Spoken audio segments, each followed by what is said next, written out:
Bradesco, entre nós você vem primeiro.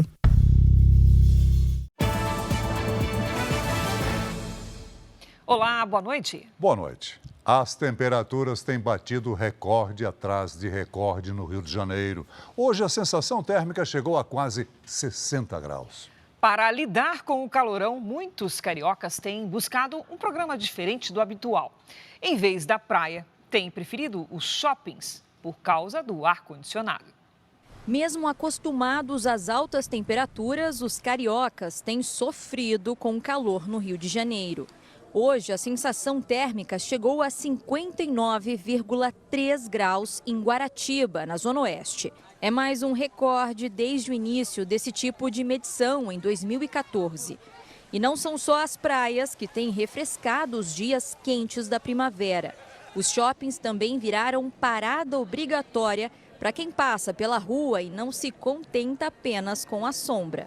Um ar-condicionadozinho assim de boa é muito bem-vindo. Quando você sai, o vapor que sai do asfalto é insuportável. De acordo com os shoppings, o movimento dos últimos dias está cerca de 10% maior em relação ao mesmo período de 2022. Para os lojistas, fica a esperança de que alguém que esteja fugindo do calor também seja atraído pelas vitrines. Alguns já entram, conhecem a marca, experimentam o sapato e a grande maioria a gente consegue converter em venda. Este shopping na zona sul da cidade não apostou apenas no ar-condicionado. Aproveitou o que o Rio tem de mais belo para oferecer como cenário a quem chega à praça de alimentação. O visual é a Baía de Guanabara com o Pão de Açúcar ao fundo. A gente consegue aproveitar os dois, a vista, um ambiente aberto, com luz e fresquinho, né? A estratégia tem funcionado e atraído muita gente. E haja foto para guardar a paisagem no celular. Afinal, quem não quer um lugar refrigerado como se estivesse de frente para o mar? Aqui o ambiente está perfeito, muito tranquila a temperatura. Então, assim, surreal, muito, muito bom. Veja agora outros destaques do dia. Israel toma o controle de redutos de terroristas da Jihad Islâmica na faixa de Gaza. A maioria dos brasileiros discorda da posição de Lula, que comparou Israel ao grupo terrorista Hamas. Chuva no sul do país volta a causar mortes, deslizamentos e enchentes. Brasil vai comprar energia da Argentina e do Uruguai para evitar apagão. Na série especial, as fugas cinematográficas e as buscas por um dos chefes da maior facção do Rio de Janeiro.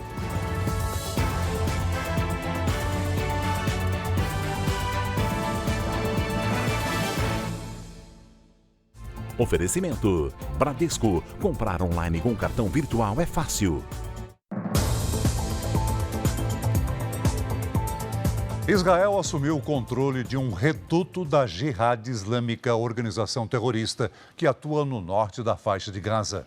Em outra frente, as tropas reforçam o cerco ao hospital Al-Shifa, o maior do território palestino, e que escondia terroristas do Hamas.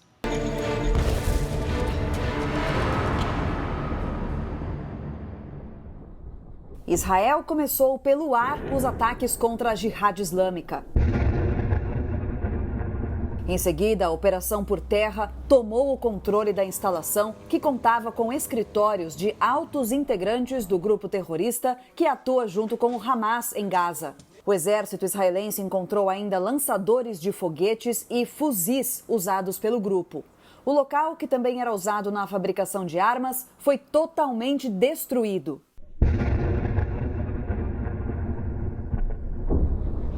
Esta sexta-feira foi o segundo dia de cerco israelense ao hospital Al-Shifa, em Gaza.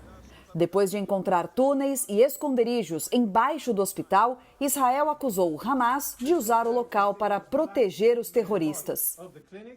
Hoje, Noa Marciano foi velada em Israel. Ela tinha sido sequestrada durante os ataques terroristas do Hamas em outubro e foi encontrada já sem vida perto do hospital em Gaza. Com a comunicação em Gaza cortada pelo segundo dia seguido, as Nações Unidas suspenderam a entrega de suprimentos no território. Os geradores de energia pararam de funcionar, porque, segundo o governo israelense, os terroristas do Hamas impedem a chegada de combustível às organizações de ajuda. Israel autorizou a entrada de caminhões com combustível em Gaza todos os dias. Serão 2 carregamentos diários para atender os sistemas de água e esgoto do território.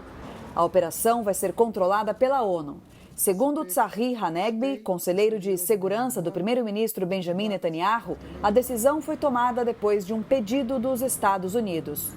Milhares de palestinos seguem em direção ao sul de Gaza. Imagens de satélite mostram o deslocamento da população palestina. De acordo com o porta-voz do Exército de Israel, a operação por terra deve avançar por todo o território.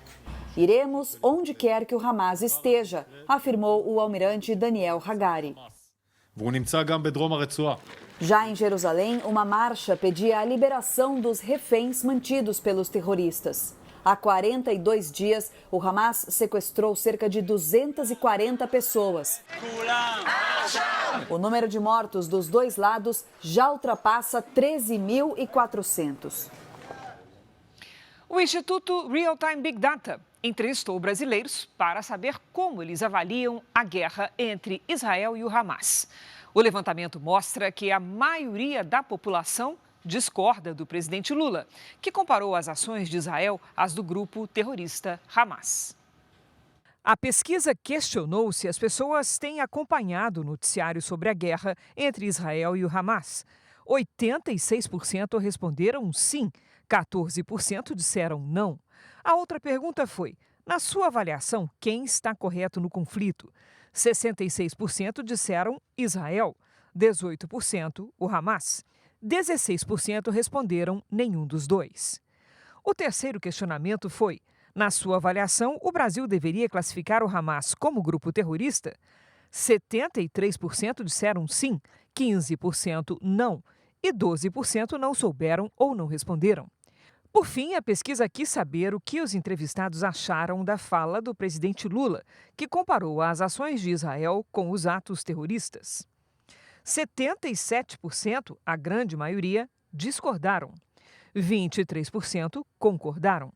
Foram ouvidas 2.000 pessoas nos dias 16 e 17 de novembro.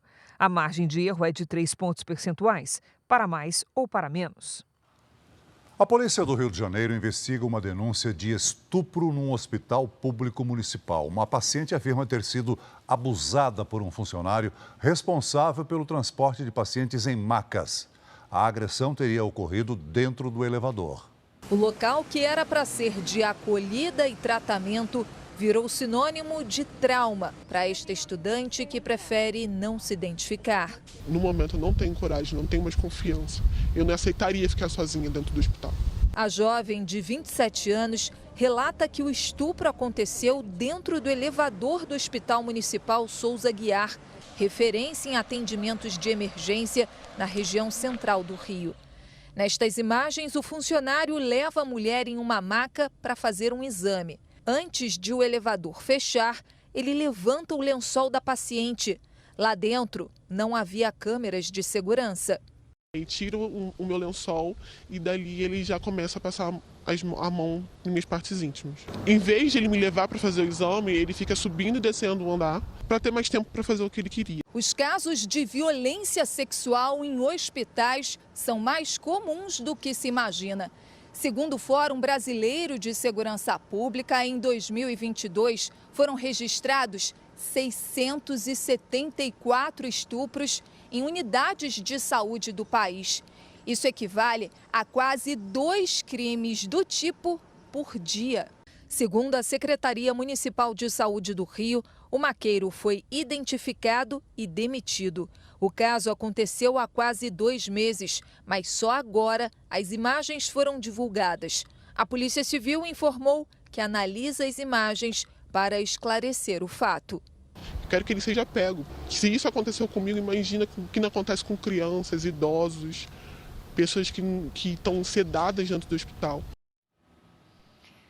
A região sul do Brasil sofre com as chuvas e o número de cidades que estão debaixo d'água não para de aumentar. Santa Catarina e Rio Grande do Sul registraram pelo menos 3 mortes desde o início da semana. Em Santa Catarina, o Vale do Itajaí é a região mais afetada. Pelo menos 9 municípios foram atingidos pelas cheias. Em Rio do Sul, mais de 300 ruas e 4.000 casas ficaram alagadas. Mais de 12 mil pessoas estão fora de casa. Pegou todo mundo de repente, né? Praticamente, ninguém estava esperando por isso. E aí não deu para salvar tantas coisas. Em Taió, 2 mulheres morreram dentro de um carro ao tentar atravessar uma rua alagada. 11 pessoas tiveram que ser resgatadas em um ônibus que ficou ilhado na BR-470 em Agronômica.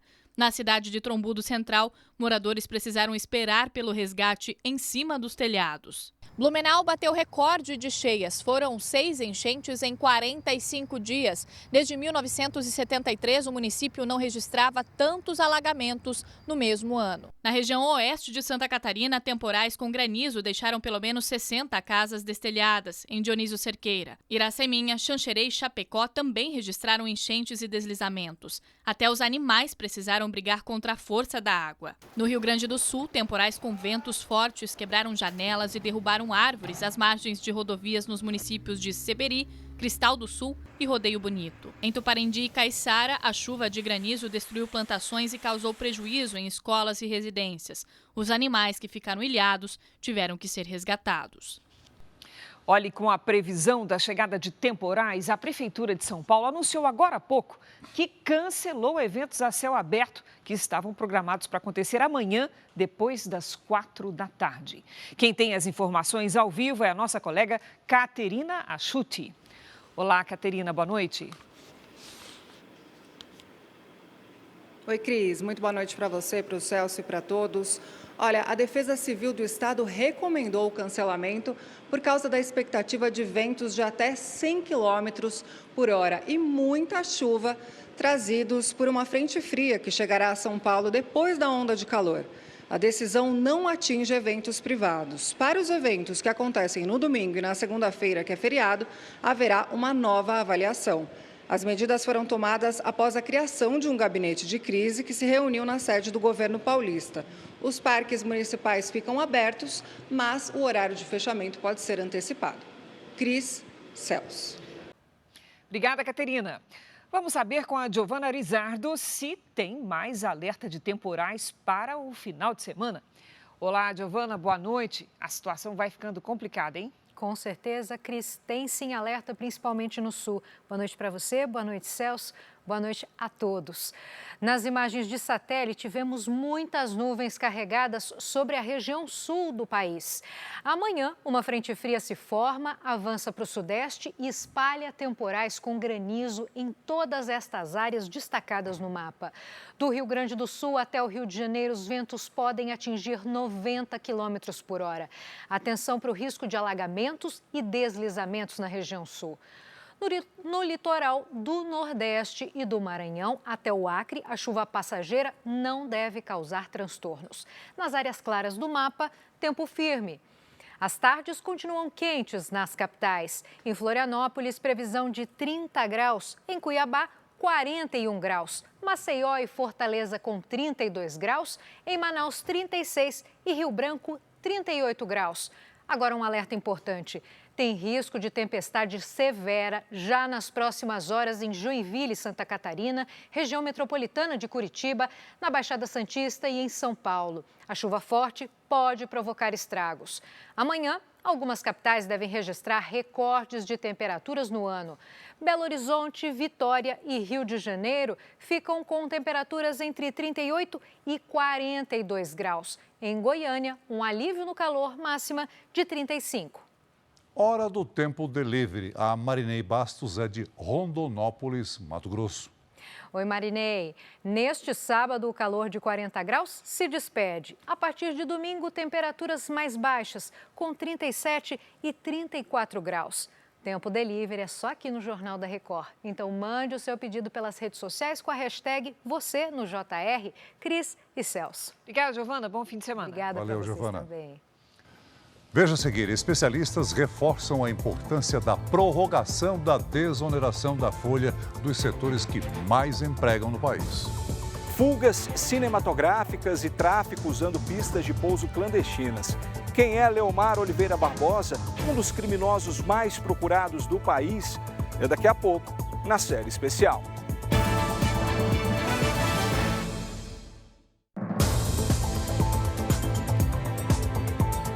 Juristas e especialistas em tributação são unânimes em dizer que a prorrogação da desoneração da folha salarial é constitucional. Além disso, eles defendem que é um grande instrumento de geração de empregos no país.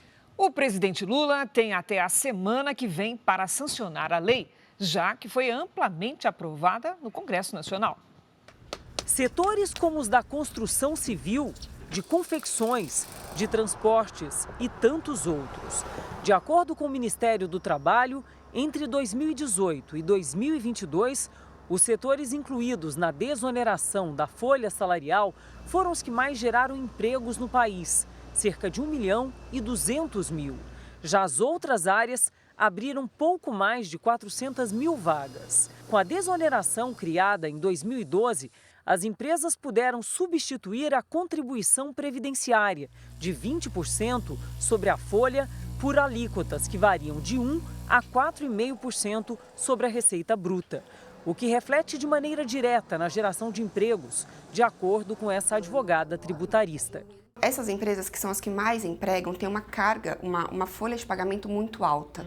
E recolher 20% diretamente sobre essa folha é uma contribuição muito alta.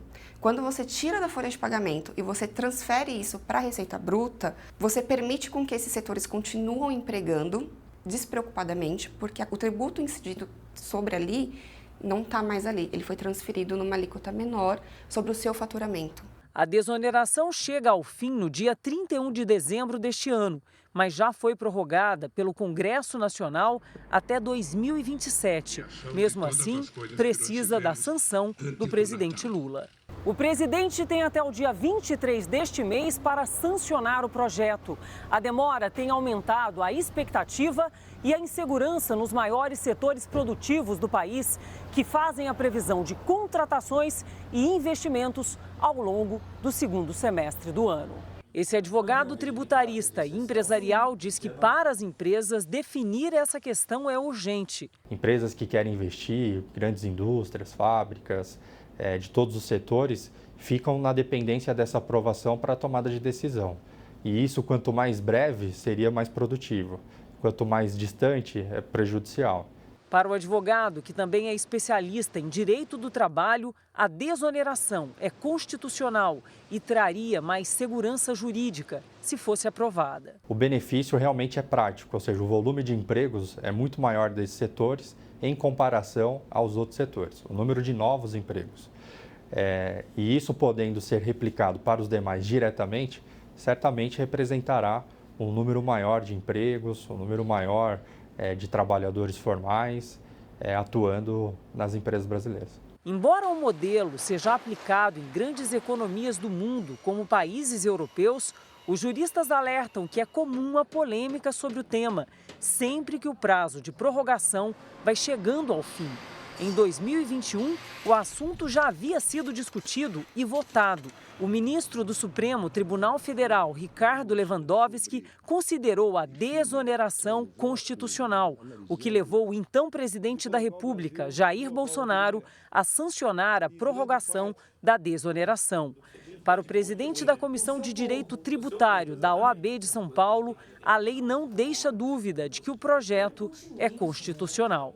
É um projeto absolutamente constitucional, não há nenhuma mácula em você propor a desoneração da folha de pagamentos e isto vem acontecendo desde 2012, com algumas prorrogações. Ele explica que as consequências da demora afetam diretamente as decisões das empresas de contratar novos funcionários ou não.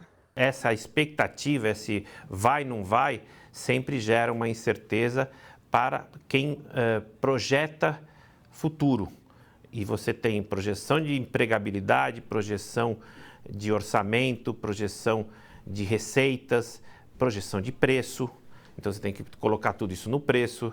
Então tudo isso faz com que o empresário esteja impedido de programar o seu negócio.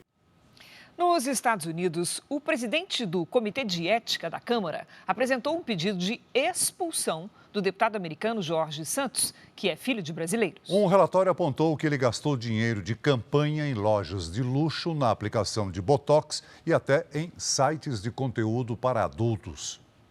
As investigações levaram 9 meses e concluíram que o deputado americano Jorge Santos usou dinheiro de campanha para financiar uma vida com produtos caros e com viagens. O relatório detalhou os gastos que não parecem ter relação com a rotina parlamentar. $2.900 em Botox, ou seja, R$ 14.236.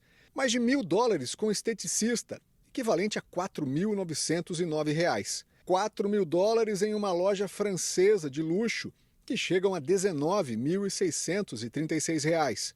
E ainda gastos em sites de conteúdo adulto. O relatório concluiu que Jorge Santos usou a campanha e o cargo de forma fraudulenta, apresentou documentos pessoais falsos e mentiu em investigações anteriores.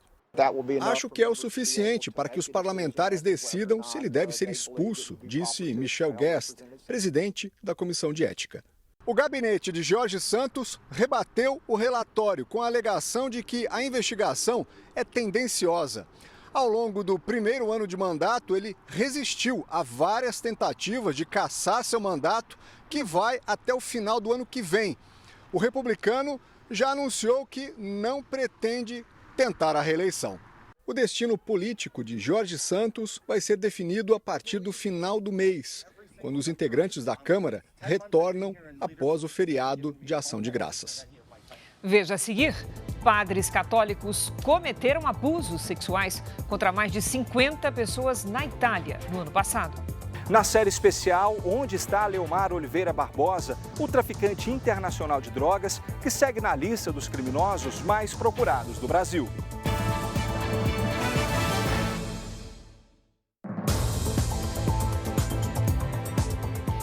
Bombeiros e brigadistas do Ibama tentam combater os incêndios fora de controle no Pantanal. A fumaça das queimadas já chegou às cidades, causando problemas de saúde à população. Em Mato Grosso do Sul, a mesma fumaça densa que toma conta do Pantanal viajou quilômetros e chegou em Campo Grande. O dia amanheceu encoberto por uma nuvem e mudou a cor da cidade. À tarde, o efeito perdeu força, mas continuou a incomodar. Porque eu já tenho problema, né? Que eu tenho rinite alérgica, esse tipo de alergia mesmo ao clima seco. Se tiver a fumaça, piora mais ainda. Aí tem que tomar água, né? Porque senão, já viu. Com a qualidade do ar comprometida, o nosso organismo sente os efeitos. Garganta irritada, ardência nos olhos e também no nariz. Além de Campo Grande, outras cidades de Mato Grosso do Sul também foram tomadas pela fumaça das queimadas no Pantanal. O estado está em situação de emergência ambiental devido aos incêndios florestais. Em Mato Grosso, voluntários passaram a noite tentando apagar o fogo para evitar que as pousadas fossem atingidas na região de Porto Jofre. Mais de 300 bombeiros e brigadistas do Ibama trabalham para conter as chamas. A fumaça que se espalha pelo centro-oeste também chegou ao sul do país, levada pelas correntes de vento. Moradores de Cascavel, no Paraná, a mais de 800 quilômetros de distância, também estão sendo afetados. Tomar água nesses dias é indispensável. Precisa, né? Sem água tem que ter aguinha, abastecer o radiador de vez em quando. Não é comum ver o Pantanal queimando nesta época do ano. A vegetação já era para estar recebendo água da chuva, que tem sido escassa. Segundo especialistas, tudo é consequência das mudanças climáticas. Essa mudança, ela vem no sentido de ter um aumento de temperatura e também uma mudança na precipitação. Dias mais secos, dias mais quentes. Cada vez mais a gente vai ver esses extremos ocorrerem com mais intensidade e com mais dias também de ocorrência, né? O calor extremo em várias regiões do país tem provocado o aumento no consumo de energia elétrica em todo o país. Para evitar um apagão, o governo brasileiro deve comprar energia da Argentina e do Uruguai. Quanto mais quente lá fora, maior é o número de pedidos de sucos gelados nesta loja. Em Belo Horizonte, os termômetros registraram máxima de 37 graus nesta sexta-feira. Por aqui, as vendas dobraram por causa do calorão, mas o gasto com energia elétrica também disparou. Você tem que aumentar a potência dos freezers, da geladeira, porque senão o próprio açaí que a gente usa aqui não acaba durando, né? Ele derrete muito rápido por causa do calor. E aumenta o gasto de energia. Com certeza, demais, demais, demais. Desde que a temperatura subiu, o consumo de energia no Brasil vem registrando marcas históricas. A alta chega a quase 17% na comparação com a média no início do mês. Para garantir o fornecimento, o Brasil decidiu comprar energia da Argentina e do Uruguai. As medidas de prevenção incluem também o acionamento das usinas térmicas e de termoelétricas a carvão, a gás e a diesel. Em 2001 a gente teve o primeiro sinal disso, que foi aquele racionamento. O que fizemos? Corremos, fizemos termoelétricas. Uma termoelétrica você faz ela rápido, em 1 ano você põe ela de pé. Só que em contrapartida a energia dela chega a ser 10, 15 vezes mais cara do que de uma hidrelétrica. São estratégias que costumam ser adotadas quando o nível dos reservatórios fica baixo, o que não é o caso, segundo o operador nacional do sistema, já que todos os reservatórios, por enquanto, estão com mais da metade da capacidade. Pelo 7º mês seguido, o desmatamento na Amazônia recuou. Em outubro desse ano, foram derrubados 290 quilômetros quadrados de vegetação, 54% menos do que no mesmo mês de 2022. A área desmatada nos primeiros 10 meses de 2023 chegou a quase 4 mil quilômetros quadrados. É como se todo dia fossem abertos 1.200 campos de futebol na região. Esse acumulado de 2023 ainda é o 6º maior em 16 anos. Quando o Instituto de Pesquisa Amazon implantou o monitoramento por satélites.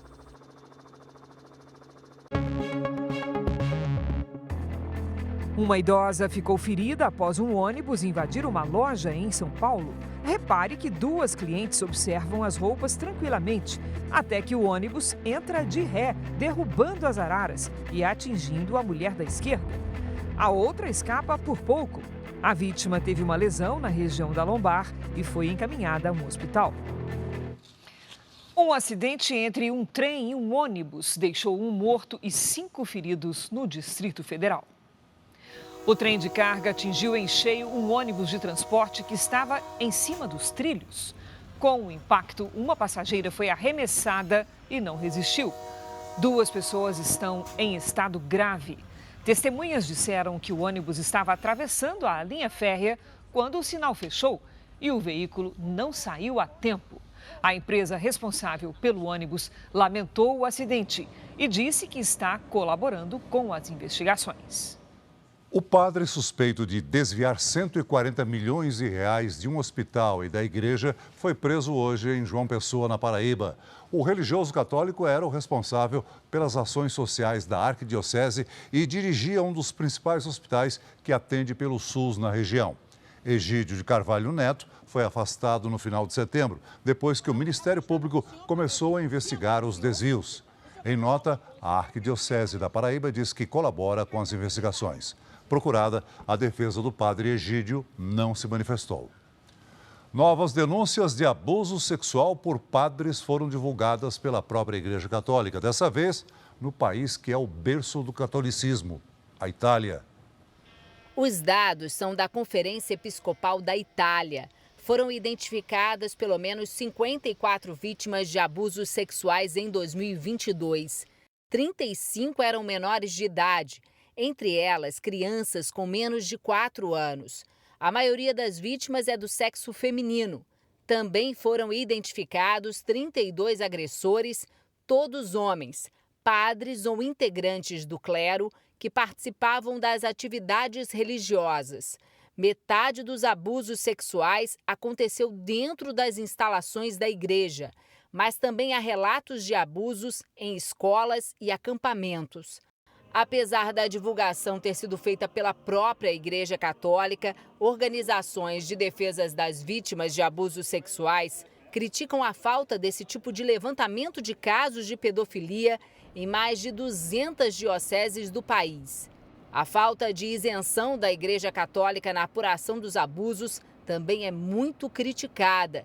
Em outros países, esse levantamento é feito por comissões independentes que garantem maior imparcialidade. Apesar da divulgação dos casos, ainda não se sabe o que vai ser feito, se as denúncias vão ser encaminhadas para a justiça, investigadas e punidas. Por todo o mundo, o número de casos levantados por grupos independentes são muito maiores. Só na Espanha, uma pesquisa revelou que desde 1940, 1,13% da população adulta já relatou algum abuso envolvendo padres, integrantes da igreja ou pessoas ligadas ao catolicismo. Em Portugal, investigadores identificaram mais de 4.800 casos de abusos sexuais cometidos na igreja em 7 décadas. Na França, foram mais de 200 mil vítimas da violência praticada por religiosos católicos desde 1950. Veja a seguir: presidente Lula questiona poder de veto de países do Conselho de Segurança da ONU. Como explicar a fuga de um dos criminosos mais procurados do Brasil, que saiu pela porta da frente desse presídio e nunca mais foi visto? É daqui a pouco, na série especial.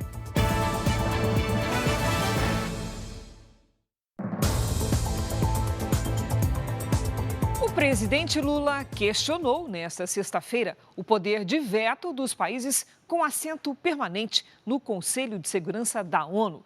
Quem traz os detalhes direto de Brasília é o nosso colega Luiz Fara Monteiro. Olá, Fara, boa noite. Oi, Cris, boa noite para você, ao Celso e a todos que nos acompanham. Não é de hoje, né, Cris, que o presidente critica o Conselho. Dessa vez, a reclamação foi feita durante um evento internacional com países do Hemisfério Sul. O presidente aproveitou para falar mais uma vez sobre a guerra entre Israel e o Hamas. O presidente Lula participou de forma virtual da segunda cúpula Vozes do Sul Global, que foi organizada pela Índia. No discurso, Lula citou o papel do Brasil à frente do Conselho de Segurança da ONU e disse que o país trabalha pela paz. No início de outubro, o Brasil ocupou a presidência temporária do Conselho e sugeriu a aprovação de uma pausa humanitária no conflito entre Israel e o grupo terrorista Hamas. A proposta foi recusada pelos Estados Unidos, que tem poder de veto como membro permanente do Conselho. Em seu mandato no Conselho de Segurança da ONU, o Brasil tem trabalhado incansavelmente pela paz. Mas as soluções são reiteradamente frustradas pelo direito de veto. Precisamos resgatar a confiança no multilateralismo. Precisamos recuperar nossas melhores tradições humanistas. É preciso restituir a primazia do direito internacional, inclusive o humanitário, que valha igualmente para todos, sem padrões duplos ou medidas unilaterais. À tarde, no Palácio do Planalto, Lula participou da apresentação de 13 embaixadores estrangeiros que vão atuar no Brasil. O presidente também definiu nesta sexta-feira a indicação dos 4 nomes que vão compor o Conselho Administrativo de Defesa Econômica. O Tribunal do CAD é responsável por julgar casos que violam a livre concorrência, mas está paralisado por falta de quórum até o anúncio oficial. Os indicados são Camila Cabral, ex-economista-chefe do CAD, Diogo Thomson, atual superintendente adjunto do órgão, Carlos Jaques, consultor do Senado, e José Levi, ex-advogado-geral da União do governo Bolsonaro.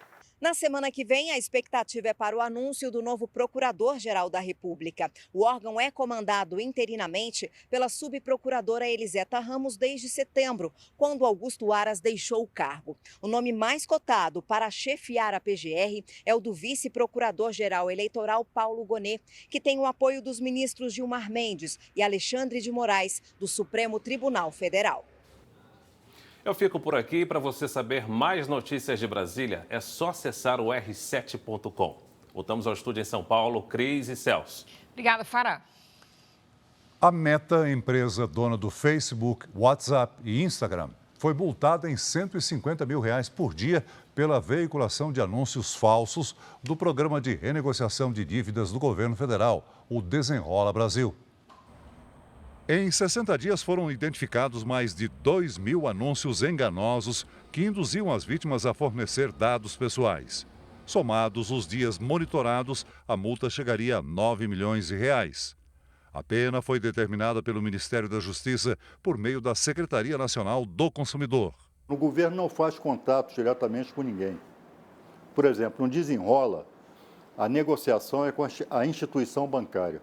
Então, se o consumidor receber uma mensagem que tem como remetente, né, o governo, não acredite. Tem alguma dúvida, vá diretamente ao site da instituição governamental. Em nota, a Meta afirmou que não permite atividades fraudulentas nos serviços que oferece e que tem removido anúncios enganosos sobre o Desenrola Brasil. Os anúncios fraudulentos incluem até mesmo autoridades do governo que têm a imagem usada de forma ilegal. A vítima acredita que se trata de algo oficial, mas tem informações pessoais roubadas por criminosos e acaba perdendo dinheiro. O vídeo mostra um ministro falando sobre o projeto Voa Brasil do governo federal. Que é sempre por um único valor de R$200. São passagens aéreas a preços populares. O outro, com belas imagens, anuncia o mesmo programa. Nos dois anúncios, o conteúdo é real. Só que no fim, indicam um link. Pois, clique em Saiba Mais para conseguir participar também. A partir deste clique, a pessoa começa a cair em um golpe. Os criminosos usam a mesma estratégia para cometer outras fraudes na internet, com anúncios falsos em redes sociais em grandes plataformas digitais. Que tipo de anúncio está sendo veiculado? Anúncios dos mais estapafúrdios, anúncio de venda de produtos ilegais, de venda de produtos falsos, a simulação de empresas e de promoções falsas. A NetLab, da Universidade Federal do Rio de Janeiro, monitora esse tipo de atividade. No caso das plataformas digitais, os anúncios eles não são públicos, eles são personalizados. Cada pessoa vê um anúncio diferente, baseado nos seus interesses, nos seus gostos, e não tem nenhum lugar que a gente consiga observar esses anúncios e ver o que está acontecendo. Segundo o órgão do governo dos Estados Unidos responsável pelos direitos do consumidor, os lucros das quadrilhas com esse tipo de golpe pulou de $42 milhões em 2017 para 1,2 bilhão em 2022, o equivalente a 5 bilhões e 800 milhões de reais. No Brasil, um mapeamento de duas empresas estima que os brasileiros perderam 551 milhões de reais em fraudes online no ano passado. O Leandro comprou um carro em um site que dizia ser do Detran, o Departamento de Trânsito de São Paulo. Esse aqui é o recibo com o termo de arremate, tudo muito perfeito, só que tanto esse recibo quanto o site eram falsos e o carro nunca existiu. Eu fui observar os preços justamente por causa de golpe. Fui ver os preços, eram preços similares, fui lá buscar o carro, na hora que eu cheguei lá, perguntei para um senhor na frente, tudo muito estranho, eu perguntei para o cara da frente, falei, amigão, aqui é um leilão que eu vim aqui buscar um carro. Ele, leilão? Carro? Este advogado diz que a plataforma ou a rede social onde o anúncio fraudulento é publicado também deve ser responsabilizada. Quando eu tenho esse anúncio sendo veiculado por um anunciante e que vai ser exposto para os meus consumidores, eu tenho uma responsabilidade. Existe uma relação de causa e efeito de eu trazer isso para dentro da plataforma e expor isso para aquele segmento de pessoas específicas escolhido pelo anunciante. A Secretaria Nacional do Consumidor afirma estar agindo para coibir esse tipo de crime. E esses anúncios, eles são pagos. As plataformas ganham muito dinheiro com essas fraudes, com esse estelionato. Nós estamos abrindo processos, já mandamos tirar do ar, houve desobediência. Leandro caiu no golpe em junho. Até agora, tenta na justiça recuperar os quase 25 mil reais de prejuízo. É uma esperança que você tinha de conquistar um bem, do nada você não teve o bem, perdeu o dinheiro, se sente enganado. Não acredito em nenhum tipo de propaganda mais de envia o dinheiro, retira depois. Nos Estados Unidos, a polícia foi chamada para conter um tiroteio num hospital psiquiátrico de New Hampshire. As autoridades chegaram a anunciar que havia vítimas, mas depois disseram que todos os pacientes estão seguros. O atirador foi morto e a situação está sob controle. O centro médico atende a mais de 180 pacientes. Hoje, na série especial, os desafios para encontrar um foragido audacioso, o traficante Playboy já conseguiu escapar de um comboio da polícia no meio da estrada. E depois de ser preso, mais uma vez, saiu da cadeia pela porta da frente. Ele é um dos líderes da maior facção criminosa do Rio de Janeiro e criou 2 rotas clandestinas para transportar cocaína em aviões.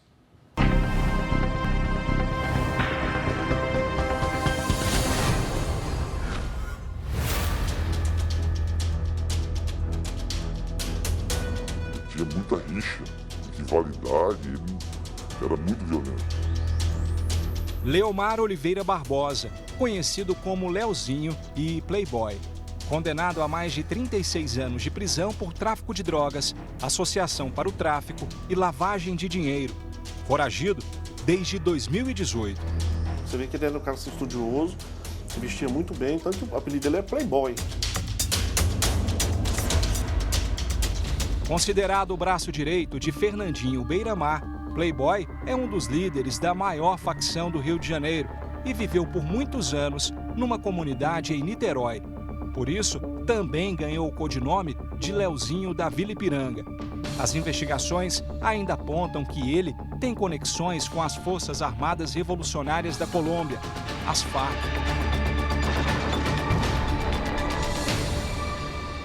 Este agente da Polícia Federal, que prefere não ser identificado, participou da operação que conseguiu prender o traficante em 2010 e traça um perfil do criminoso.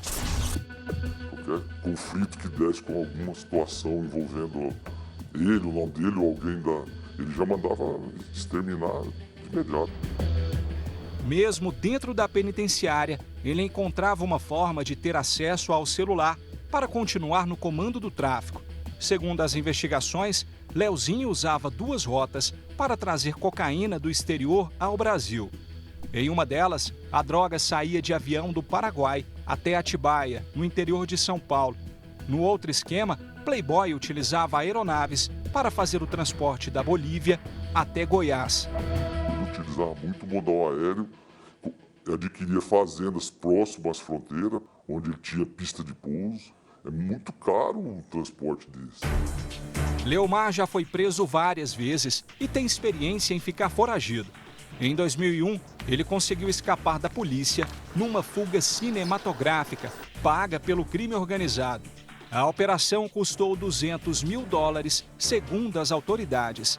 O traficante foi resgatado por 4 homens na rodovia Anhanguera, no momento em que estava a caminho da capital paulista para prestar depoimento. Foram 8 meses de buscas até a polícia recapturar Playboy numa fazenda no Paraguai.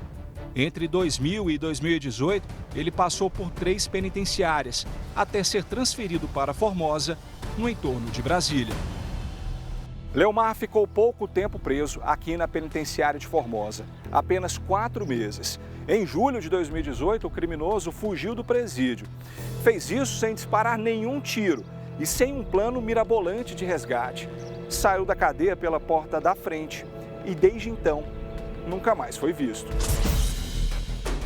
E, para surpresa nossa, da noite para o dia, fomos informados de que o Supremo Tribunal Federal tinha expedido uma ordem de alvará de soltura para o Leomar. Na época, o então ministro do Supremo Tribunal Federal, Marco Aurélio Mello, concedeu um habeas corpus para Leomar por um dos processos, mas com uma ressalva. O preso não deveria ser solto se houvesse outras condenações. Era o caso dele, que ainda deveria cumprir quase 22 anos de prisão. Mesmo assim, o traficante conseguiu sair da cadeia. Na época, 2 servidores da Polícia Penal foram afastados das funções, suspeitos de terem facilitado a fuga do traficante. Eles estavam de plantão no presídio no momento em que os advogados de Leomar apresentaram o alvará de soltura. Uma investigação chegou a ser aberta, mas o processo foi arquivado. A senha para pesquisa que o pessoal do Judiciário tem, ela aprofunda mais a pesquisa para saber se o preso deve continuar preso por algum outro processo ou não. E nós, policiais penais, não temos essa prerrogativa também na nossa função. Maxwell também diz que Leomar era um detento discreto. Um preso que realmente tem poder dentro de uma facção criminosa, que tem poder financeiro, dentro das unidades prisionais você quase não vê eles. Porque se ele ficar chamando a atenção e as pessoas soubessem quem realmente ele provavelmente ele não teria sido solto. Já o advogado criminalista acha pouco provável que os servidores não sabiam que se tratava de um dos maiores traficantes do país. O pessoal lá do sistema prisional tem uma tensão maior, porque quem que é que a Polícia Federal está trazendo? É um traficante internacional, um traficante que participa de facção, é uma liderança. Mas afinal, hoje, onde está Leomar? Para a Polícia Federal, as pistas levam a 2 fronteiras do Brasil. Ou estará no Paraguai ou Bolívia. Com certeza vai conseguir botar as mãos nele de novo, né? Ninguém está acima da lei.